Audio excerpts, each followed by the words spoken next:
गुरुचरण कमलेभ्यो नमः। श्री सीतानाथ समारंभां श्रीरामानंदार्य मध्यमाम् अस्मदाचार्य पर्यन्तां वंदे गुरुपरंपराम्।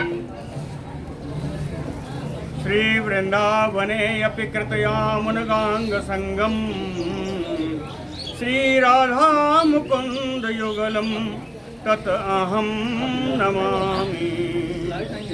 नारायणं नमस्कृत्य नरं चैव नरोत्तमं देवीं सरस्वतीं व्यासं ततो जयमुदीरयेत्।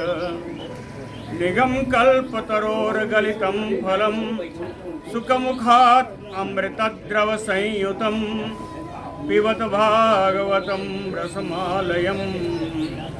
मुहुरहो हरसिका भुवि भावुकाः। कस्तूरी तिलकं ललाटपटले वक्षस्थले कौस्तुभं नासाग्रे वरमौक्तिकं करतले वेणुकरे कङ्कणं। सर्वांगे हरिचन्दनं सुललितं कंठे च मुक्तावले गोपस्त्री परिवेष्टितो विजयते गोपालचूड़ामणि। जय सुखदेव मुनीश्वर यदुपतिदास अनन्या जयति बादरायण चरण करण मोहि जगधन्य। भक्ति भक्त भगवंत गुरु चतुर्नाम बपु एक इनके पदवंदन किए नासै विघ्न अनेक। बोलो श्री वृंदावन बिहारी लाल की।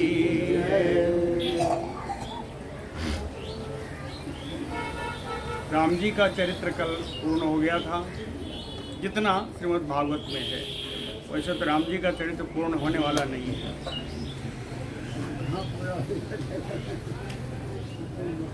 आज निमि वंश का वर्णन कर रहे हैं। निमि कौन है ये बता दूं? इक्ष्वाकु के ही पुत्र हैं। इक्ष्वाकु के 3 पुत्र विकुक्षी, निमि और दंडक है। तो ये निमि जी भी इक्ष्वाकु के ही पुत्र हैं और निकले वहीं से हैं। इनकी धारा अलग क्यों हुई वो आज हम बताते हैं आपको। श्री सुक उवाच निमिः इक्ष्वाकु तनयो। पहले ही है। निमि जी भी इक्ष्वाकु के ही पुत्र हैं। वसिष्ठं वृत ऋत्विजम्।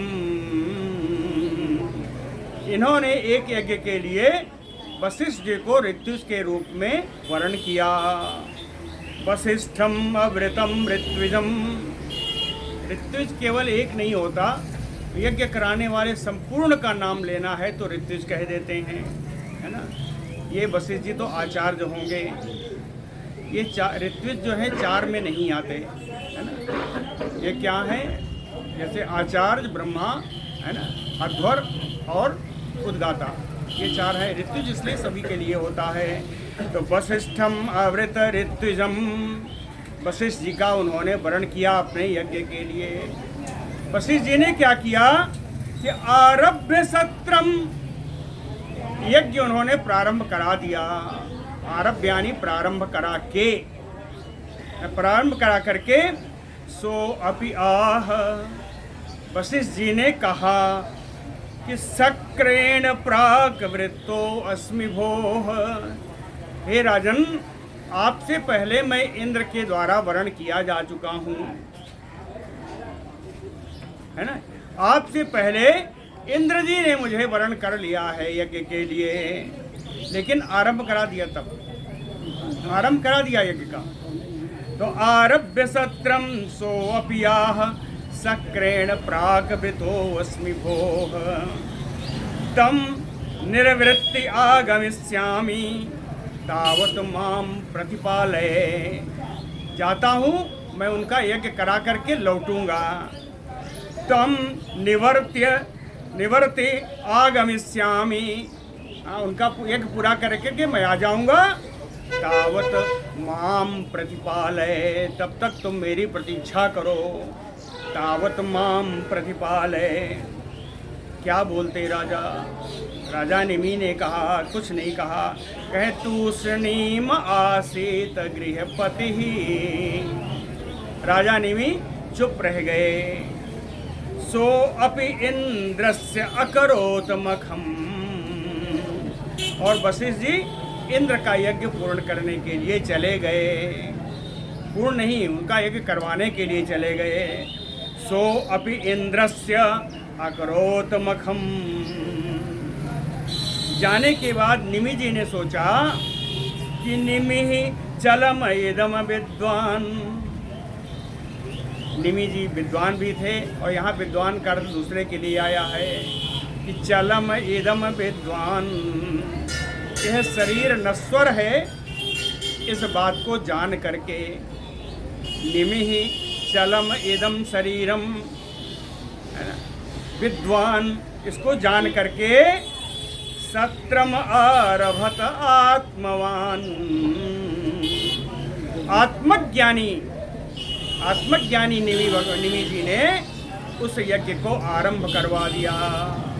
यहाँ नहीं लिखा है, लेकिन गौतम जी को उन्होंने वर्ण किया और उनसे यज्ञ प्रारंभ करवाया।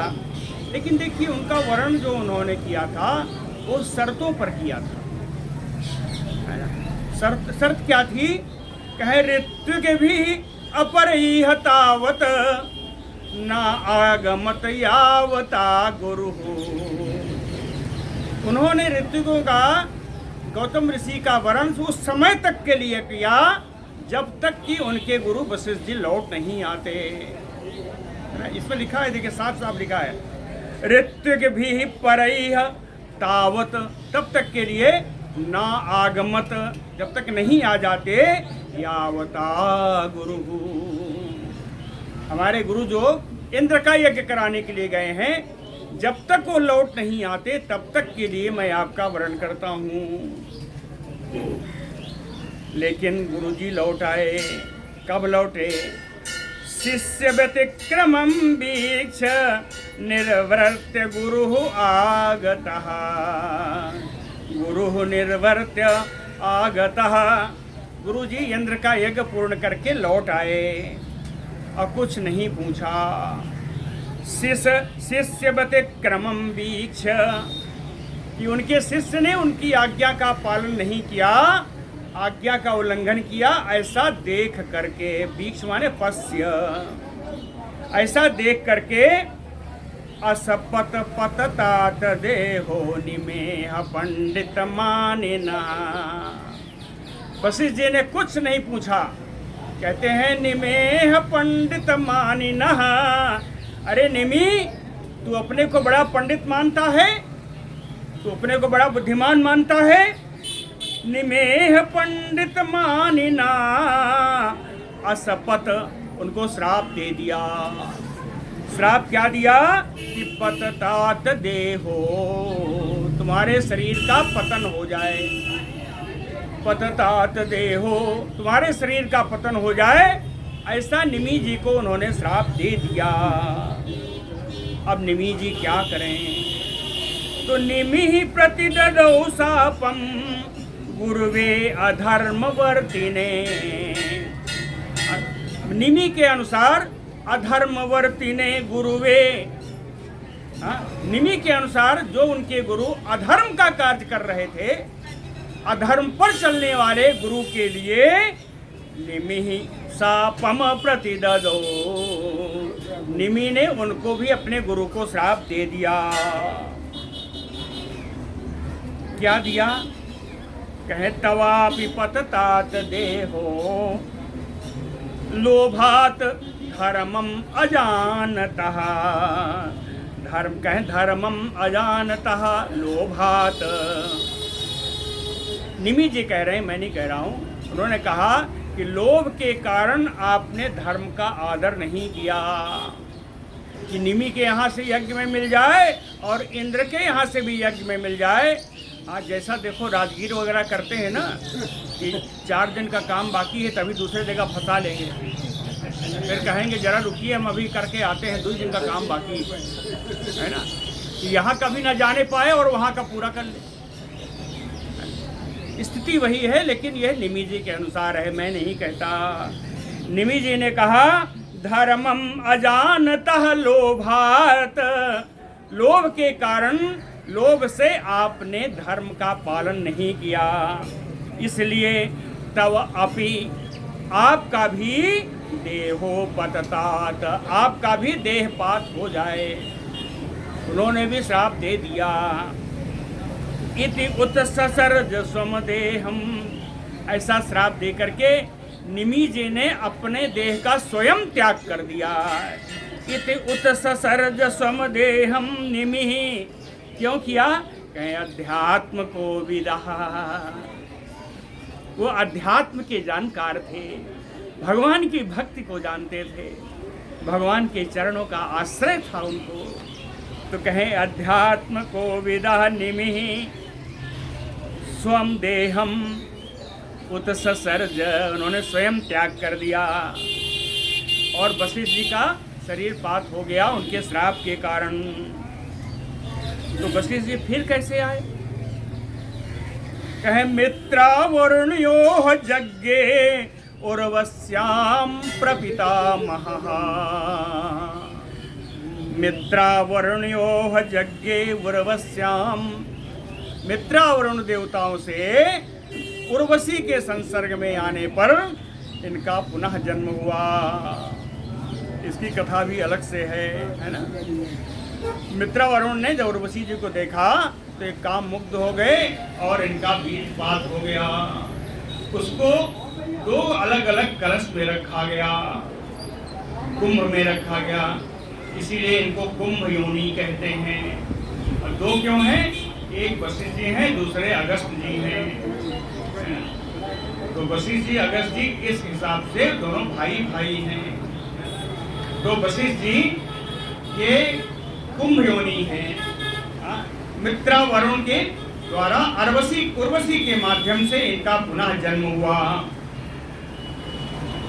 गंधवस्तुषु तद्देहं निधाय मुनिसत्तमाः, समाप्ते सत्रयागे यत् देवान् ऊचुः समागतान्।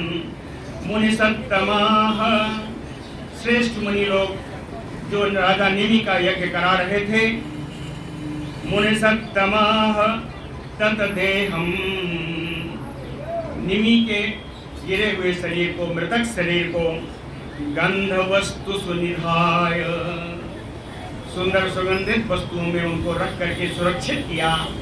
गंध वस्तु निधाय और समाप्ते सत्र यागे, यज्ञ की समाप्त होने पर समागतान देवान ऊचुः, आए हुए देवताओं से उन्होंने कहा, समागतान देवान ऊचुः, क्या कहा? कह राज्ञेव जीवतु देहो अयम प्रसन्नाः प्रभवो यदि, है ना। देखिए बड़ा सुंदर बात कहा है। कहे हे देवताओं, प्रभो यदि, अगर आप में सामर्थ्य है, पहली शर्त।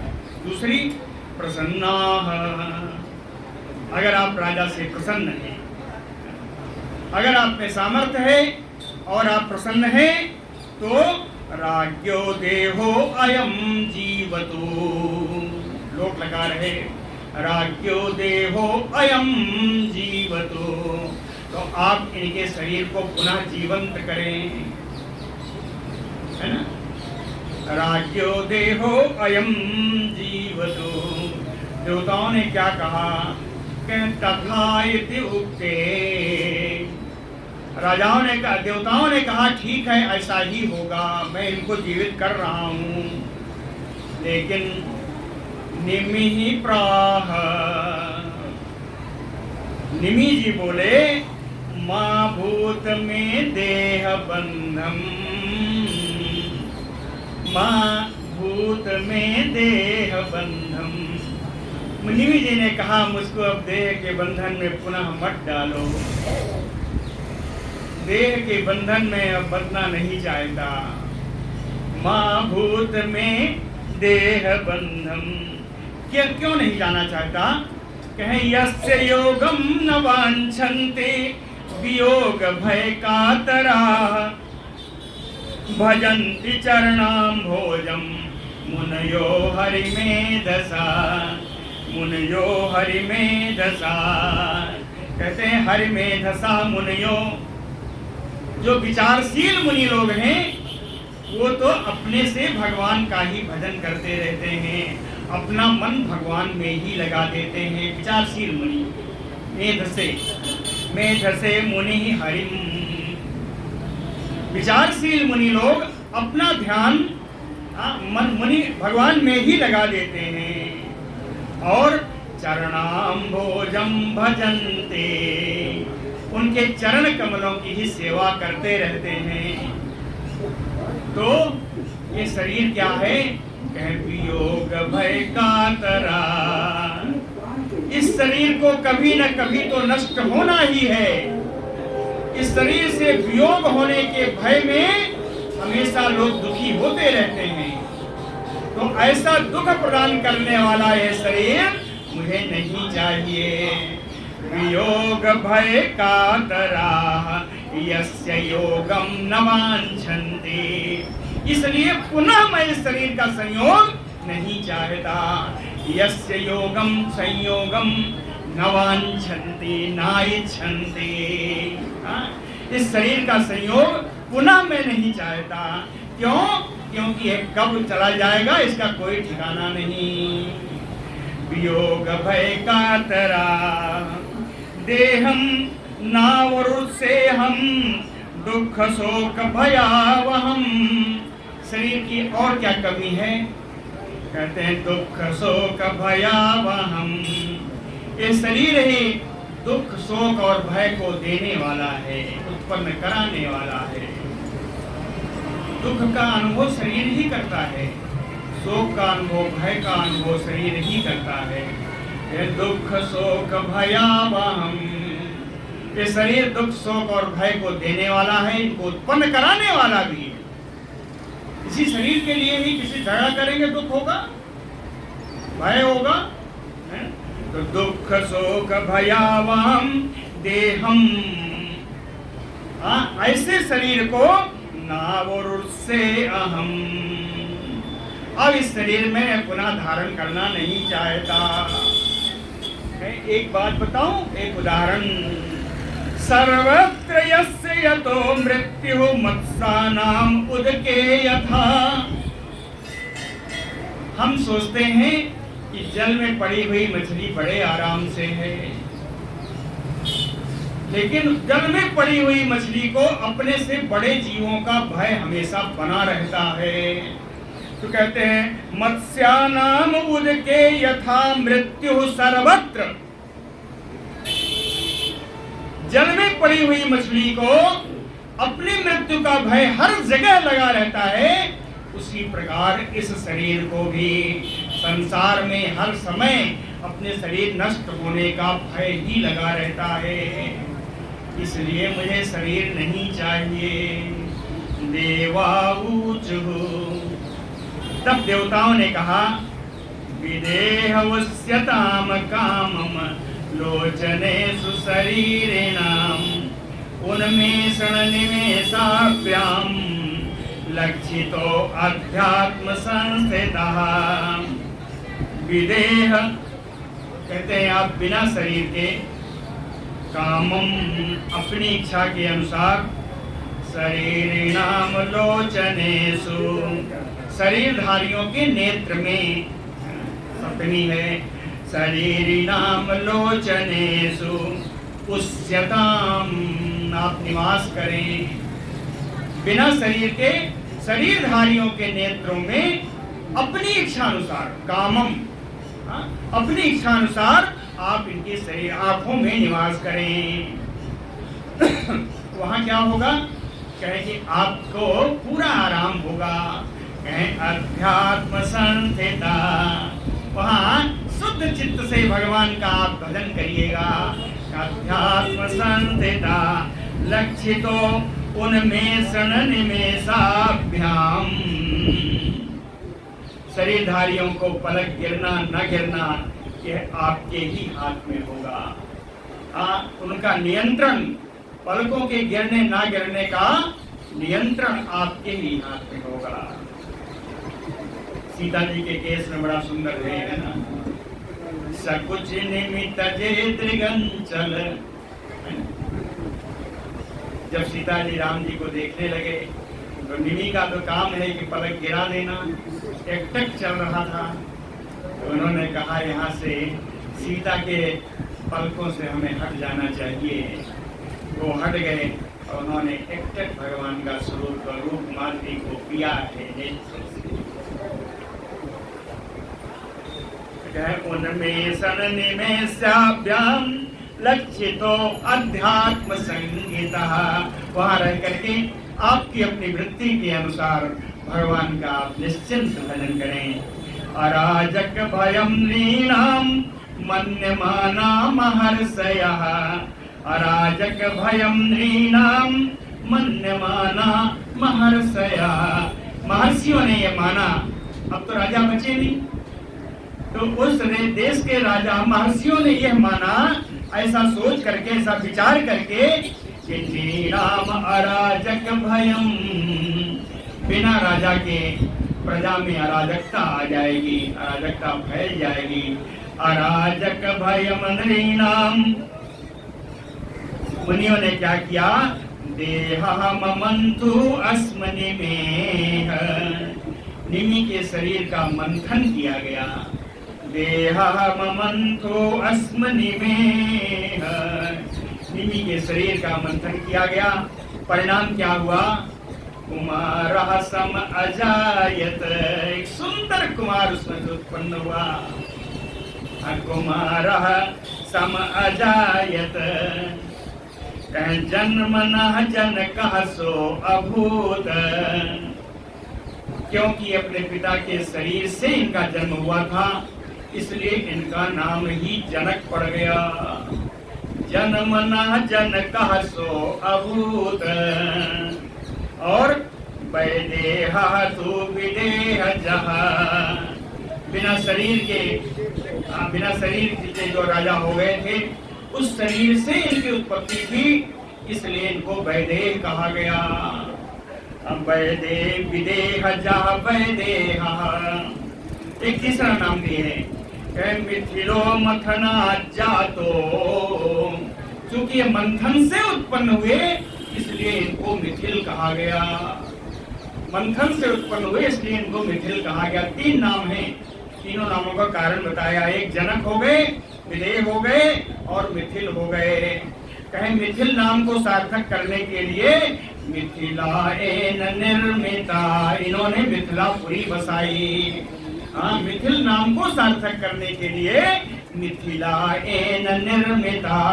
लोग कहते हैं कि मिथिला के राजा हुए इसलिए इनका नाम मिथिल है, ऐसा नहीं है। अपने मिथिल नाम इसलिए है कि मथने के कारण पैदा हुए और अपने नाम को सार्थक करने के लिए इन्होंने मिथिलापुरी बसाए। मिथिलो मथना जातो मिथिला एन निर्मिता। अब इसके बाद निमि वंश के राजाओं का नाम है। लोग समझते हैं कि ऐसा बेकार है, इनके नाम भी कानों में पढ़ना बड़ा पुण्यदायी है, पवित्रता प्रदान करने वाला है, पुण्यदायी है, इसलिए नाम को सुनना तो जरूरी चाहिए। याद तो कोई नहीं रख सकता, मुझे भी नहीं याद है, ना किसी को याद होगा, है ना। लेकिन विलक्षण लोग हैं जिन्हें याद भी, मैंने देखा विलक्षण लोग हैं जिन्हें याद है। तो तस्मात् उदावसु तत्त पुत्रो अभूत, जनक के पुत्र हुए उदावसु। ये जनक वो जनक नहीं है जिनकी पुत्री है सीता जी, ऐसे इनके यहाँ जनक कई जनक आए हैं और अंतिम जनक के पुत्री है सीता जी। तो तस्मात् उदावसु तस्य पुत्रो, जनक के यानी मिथिल के पुत्र उदावसु हुए। अतस्य पुत्रो अभूत नंदीवर्धन, उदावसु के पुत्र हुए नंदीवर्धन। ततः सुकेतु, नंदीवर्धन के सुकेतु हुए। तस्यापि देवरातो महीपते, और सुकेतु के पुत्र हुए देवराज जी। तस्मात् बृहद्रथः, देवराज से बृहद्रथ हुए। तस्य महावीरजः, और उनके पुत्र हुए महावीर। असुधृत पिता, महावीर के पुत्र हुए सुधृति। जगह ना हो तो अंदर आ जाए, अंदर जगह बहुत है, जो बैठ सके अंदर आ सकते हैं। सुधृति, महावीर के पुत्र हुए सुधृति। सुधृते धृष्ट केतु, सुधृति के पुत्र हुए धृष्ट केतु जी। और धृष्ट केतु वही हर्यस्व, इनके पुत्र हुए हर्यस्व। हर्यस्व अथ मरुततः, और हर्यस्व के पुत्र हुए मरु, है ना, मरु हुए। मरोह प्रतीपक, मरु के पुत्र हुए प्रतीपक, मरु के पुत्र हुए प्रतीपक। तस्मात् जातः कृतिरथो यतः, उनके पुत्र हुए कृतिरथ, उनके पुत्र हुए कृतिरथ।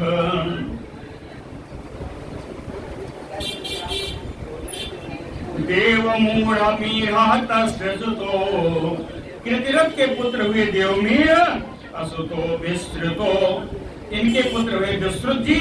और विस्तृत के पुत्र हुए महाधृति, विस्तृत के पुत्र हुए महाधृति। कृतिरात, महाधृति के पुत्र हुए कृतिरात। ततः तस्मात् महारोमा अथ तत्सुतः, कृतिरात के पुत्र हुए महारोमा। महारोमा के पुत्र हुए स्वर्णरोमा।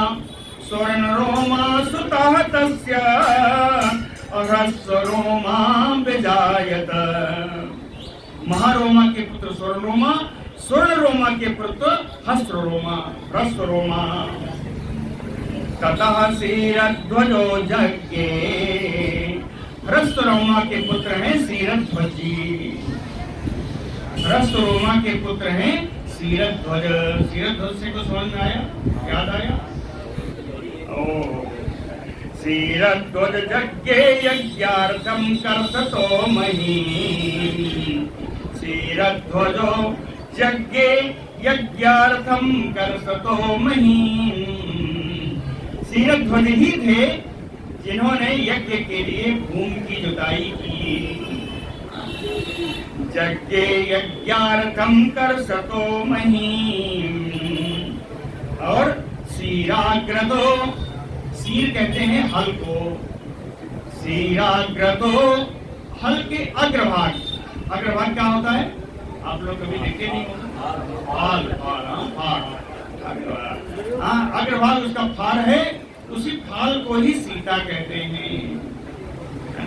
जैसे हल को सीर कहते हैं, उसी फाल को सीता कहते हैं। तो क्षीराग्रतो जाता, हल के अग्रभाग से उत्पन्न हुई सीता, सीता जी उत्पन्न हुई। तस्मात् क्षीरध्वजा स्मृता, इनका नाम क्षीरध्वज ही इसलिए पड़ा कि इन्होंने हल चलाया था। क्षीर का अर्थ होता है हल, इन्होंने चूंकि हल चलाया था इसलिए इनका नाम क्षीरध्वज पड़ा। ठीक है। सीता क्षीराग्रतो जाता तस्मात् क्षीरध्वजः स्मृतः। कुशध्वजा तस्य पुत्रो, क्षीरध्वज के पुत्र है कुशध्वज। अपुत्रः ततो धर्मध्वजो नृपः, और कुशध्वज के पुत्र हैं धर्मध्वज। धर्मध्वजस्य द्वयि पुत्रो, धर्मध्वज के दो पुत्र हैं। कौन? कृतध्वज मितध्वज। एक कृतध्वज है, दूसरे मितध्वज है।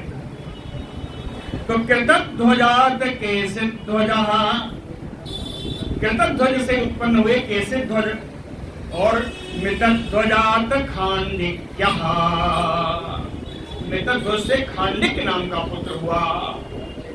तो कृतध्वज सुतो, कृतध्वज का जो पुत्र था केशिध्वज, वो कैसा था? कह राजन आत्मा विशारदा, बड़ा ही आत्मज्ञानी हुआ, बड़ा विद्वान हुआ। कौन? केशिध्वज। और मितध्वज के जो पुत्र खांडिक थे वो क्या हुए? खांडिक्या कर्म तत्वज्ञो, ये कर्मकांड के विद्वान हुए। लेकिन कहते हैं ज्ञान के आगे कर्मकांड की उतनी मान्यता नहीं है। तो भीता केशिध्वजात द्रुतः, केशिध्वज से डर करके, भीता केशिध्वजात अद्रुतः, वो दौड़ गए, भाग गए। अब उनका कोई वंश नहीं आया आगे। खांडिक जी कर्मकांड के विद्वान थे, लेकिन शीरध्वज के ज्ञान से डर करके वो भाग गए, उन्होंने राजपाट छोड़ दिया। भानुमान्तस्य पुत्रो, खांडिक के पुत्र, अरे केशिध्वज के पुत्र हैं भानुमान जी। अभूत शतद्युम्न तत्सुतः, भानुमान के पुत्र हैं शतद्युम्न। तत्सुतः शुचि, है ना, शतद्युम्न के पुत्र हैं शुचि। और तत्तनयः तस्मात् सनद्वाजः, और शुचि के पुत्र हैं सनद्वाज जी। ततो अभवत, और सनद्वाज के पुत्र हुए ऊर्ध्वकेतु। सनद्वाजात, सनद्वाज से ऊर्ध्वकेतु हुए, और ऊर्ध्वकेतु से अजोअथ, अज नाम के राजा हुए। अज के पुत्र हुए पुरजित सुतः, अजो सुतः पुरजित, इनका नाम पुरजित हुआ। और पुरजित के पुत्र हुए अरिष्टनेमि तस्यापि, अरिष्टनेमि हुए।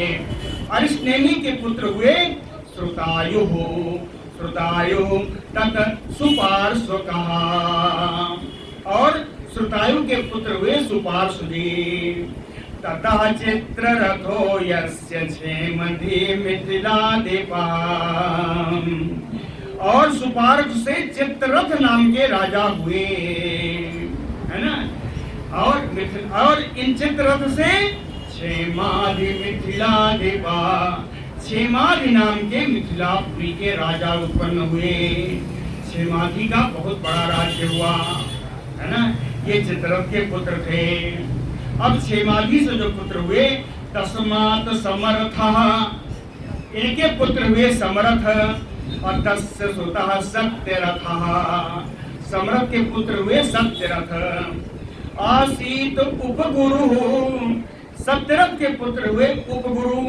और तस्मात् उपगुप्तो, उपगुरु के पुत्र हुए उपगुप्त। उपगुप्त कौन है? अग्निसंभवः, ये उपगुप्त महाराज अग्नि के अंश हैं। अग्निसंभवः।